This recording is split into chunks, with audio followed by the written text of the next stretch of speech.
మాకు ఏంటంటే ఇక్కడ అందరూ కూడా ఫాస్టర్స్ కి ఇచ్చే ప్రిఫరెన్స్ మన దేవుడికి ఇవ్వరన్నమాట. అది ఎంతవరకు ధర్మం? అసలు ఫాస్టర్స్ ని ఎక్కువ మాకు దేవుడి కంటే ఎక్కువ ఫాస్టర్స్ నే నమ్ముతాం ఇక్కడ మేమందరం కూడా. ఓకే, మీ ప్రశ్న ప్రకాష్ మంచి ప్రశ్న అడిగారమ్మా. పెద్దవాళ్ళకి తట్టలేదు ఈ ప్రశ్న, అది దురదృష్టం.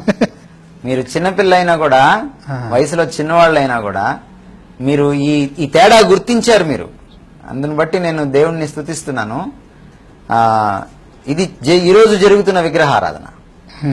మేము పోయినసారి ఈ కార్యక్రమం ఒకటి పరిపూర్ణంగా దాని మీద చేశాము, నేను బెన్నర్ గారు. క్రైస్తవ విగ్రహాలని, క్రైస్తవ విగ్రహాల్లో ఈ రోజు క్రైస్తవ నాయకులు ఒక విగ్రహంగా తయారై కూర్చున్నారు. వాళ్ళు దేవునికి మనుషులకి మధ్య అడ్డుబండగా చేరారు ఈ రోజు. ఇది ప్రజల కంటే కూడా నేను నాయకుల్ని తప్పు పడతాను. ప్రజల్లో చాలా మందికి లోతైన అవగాహన ఉండదు. వాళ్ళు తప్పు చేస్తున్నప్పుడు నాయకులు ఏం చేయాలంటే దాన్ని సరిదిద్దాలి. ఎవరైనా వచ్చి ప్రకాష్ అనే నాకు దేవుడి స్థానాన్ని ఇస్తూ ఉంటే నేను ఖండించాలి. మొదట నేను అక్కడి నుంచి పారిపోవాలి. నేను దానికి తావివ్వకూడదు. మొదట అది జరిగిన నాడు ప్రజలు కరెక్ట్ అవుతారు. అది జరగకుండా నేను చక్కగా దాన్ని స్వీకరించి అందులో ఆనందిస్తూ అందులో డోలలాడుతూ అందులో నేను చక్కగా ఎంజాయ్ చేస్తూ ఉంటే ప్రజలు మాత్రం ఏం చేస్తారు? వాళ్ళకేమో లోతైన అవగాహన ఉండదు. మీరు కూడా లోతైన అవగాహన కల్పించరు. మాస్టర్లని నాయకులని అంటే కోపం వస్తుంది కానీ మీరు కల్పించరు వాళ్ళకి. వాళ్ళని కూడా అమాయకత్వంలో, ఇప్పుడు బ్రాహ్మణులు భారతదేశాన్ని ఇంతకాలం ఎలాగ అమాయకత్వంలో ఉంచారో మీరు కూడా వాళ్ళని అమాయకత్వంలో ఉంచేస్తున్నారు. మలాఖీ గ్రంథంలో ఏముంది? యాజకుడు చేయాల్సిన పని ఏమిటి? మీరు మలాఖీ గ్రంథం తీసి చదవండి, ఏముంది? యాజకుల పెదవుల పైన ప్రజలు జ్ఞానము కోసం వెతుకుతారనుంది. యాజకుడు ఏం చేయాలి? ప్రజలకు జ్ఞానబోధ చేయాలి. ఇది తప్పు, ఇది రైట్ అని చెప్పాలి యాజకుడు. కానీ ఈరోజు పాస్టర్లు, క్రైస్తవ నాయకులు, టీచర్స్, ప్రీచర్స్ చెప్పట్లేదు ఆ పని. దేవుడి స్థానాన్ని ప్రజలు మనకిస్తూ ఉంటే దాన్ని తీసుకోకూడదు. పౌలు అతని ఫ్రెండ్ లుస్త్రకు వెళ్ళినప్పుడు ఏం జరిగింది? వాళ్ళు వెళ్ళి స్వస్థతలు చేశారు, వీధుల్లో సువార్త చెప్పారు, వచ్చి బస చేశారు, లాడ్జిలో ఉన్నారు. మళ్ళీ నెక్స్ట్ డే మార్నింగ్ వెళ్లారు. మళ్ళీ యథావిధిగా వీధుల్లోకి వెళ్లేటప్పటికి 2 బలిపీఠాలు కట్టున్నాయి. 2 దేవతల పేర్లు పెట్టేశారు వాళ్ళకి. వీళ్ళు ఎప్పుడు వస్తారా వాళ్ళని పూజిద్దామని రెడీగా ఉన్నారు. ఎప్పుడైతే ఆ బలిపీఠాలను చూశాడో, తమని దేవుని స్థానానికి ప్రజలు ఎత్తారని తెలుసుకున్నాడో పౌలు ఇమీడియట్ గా బట్టలు చించుకున్నాడు. మీరు చదవండి అపోస్తల కార్యాలు, ఆ సన్నివేశం ఉందో లేదో.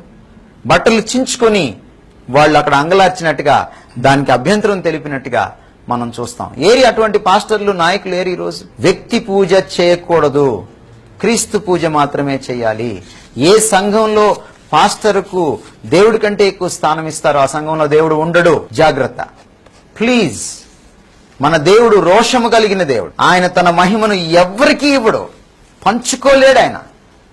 Please understand this. నేను చేతులేస్తే 10,000 కావాలా? ఏమండి, నేను నాతో కలిసి బ్రేక్ఫాస్ట్ చేస్తే ఇంత డబ్బులని పెడతావా? ఏమిటిది? ఎక్కడికి వెళ్తున్నాం మనం? యేసుక్రీస్తేమో ఆయనకి తలదాచుకోవడానికి చోటు లేదు, ఆయనకి ఉండడానికి ఇల్లు లేదు, ఆయన అనేక సార్లు చంపాలని చూశారు, ఆయనకి ప్రొటెక్షన్ లేదు. నీకేమో గన్మెన్లు కావాలి, నీకేమో స్కార్పియోలు కావాలి, నీ చుట్టూ మంది మార్బలం ఉండాలి, జనం ఉంటే కానీ నువ్వు మీటింగ్కి రావు. ఎక్కడికి వెళ్తున్నాం మనం? ఏది మీ తగ్గింపు? ఏది మీ దీనత్వం? ఏది? ఆయనేమో దేవునితో సమానుడిగా ఉండటం విడిచిపెట్టకూడని భాగ్యం అని ఎంచుకొనక ఆయనేమో దాసుడి స్వరూపాన్ని ధరించి మనుషుల పోలికగా పుట్టి శిలువ మరణం మగునంతగా కూడా విధేయత చూపించి చివరికి తాను రిక్తుడిగా చేసుకుంటే నీదేది? నీ మాదిరేది? నేను మిమ్మల్ని కాళ్ళు కడుగుతున్నాను, నేను ప్రభువునై ఉండి కూడా మీకు కాళ్ళు కడుగుతున్నానే. మీరు ఒకరికొకరు పాదాలు కడుక్కోవాలి, మీరు ఒకరినొకరు నేను ప్రేమించినట్టు ప్రేమించాలని చెప్పలేదు ఆయన. ఏది నా దీనత్వం? ఏది? ఇది ప్రజల కంటే నాయకుల పాపం. ఇది ఏ సంఘంలో, ఏ సమాజంలో, ఏ పరిచర్యలో యేసుక్రీస్తు వారికి పీఠం వేయమో, పెద్ద పీట వేయమో, ఆయన్ని పూజించమో, ఆయన స్థానాన్ని నేను ఎక్కడైతే ఆక్రమిస్తున్నానో అప్పుడు నాకు శ్రమ. దేవుడు వదిలిపెట్టాడు వాళ్ళని.